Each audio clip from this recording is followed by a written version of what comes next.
Today I'm going to teach you how to make homemade pasta and meatball sauce in under 2 minutes. Let's get right to it.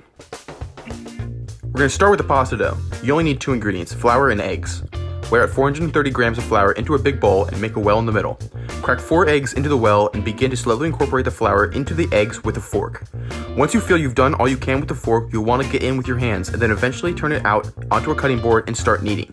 Knead the dough until it completely incorporates and all the flour has been absorbed. Bring it together into a ball. The dough should be smooth and yellow. Throw it into the refrigerator to rest. Next up is the meatballs. Weigh out 20 grams of breadcrumbs and soak them in milk, just enough to cover. Let that sit while you put together the beef. You'll want 1 pound of a nice fatty cut of beef. I'm using chuck. Throw that in a bowl and then add roughly a cup of grated pecorino cheese. Then salt, garlic powder, cayenne powder, and black pepper. The breadcrumbs should be done by now. Throw them in the bowl and mix all that together. Form with the meatballs about golf ball size. Throw them into the fridge and grab the dough that's been resting.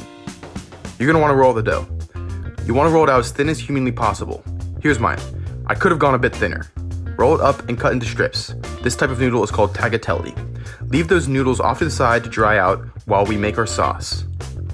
Okay, oil into a saucepan big enough to hold the meatballs and the eventual sauce. Once the pan is hot, meatballs go into the pan.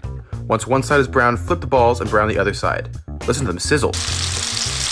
When the meatballs are done, throw in a few spoonfuls of tomato paste. Let that fry for a few seconds, then add 2 15-ounce cans of crushed tomatoes. Keep stirring and let that reduce to your desired consistency while you boil the pasta. Did I mention that I had a pot of salted boiling water going? Throw in the pasta. Fresh pasta cooks very quickly. You'll know it's done when it floats to the top. Okay, drain off the water. Back to the sauce. It's as thick as I like it. You could go a bit more if you want. Add some cheese and any fresh herb. I have basil. Noodles and sauce go onto a plate, fresh grated pecorino and ripped up fresh basil on top to finish, and you're done. This dish is delicious. The pasta tastes clean and fresh, the tomato sauce packs so much flavor, and the meatballs complement the acidity nicely. This recipe makes about 4 or 5 servings, so make sure to share with your family.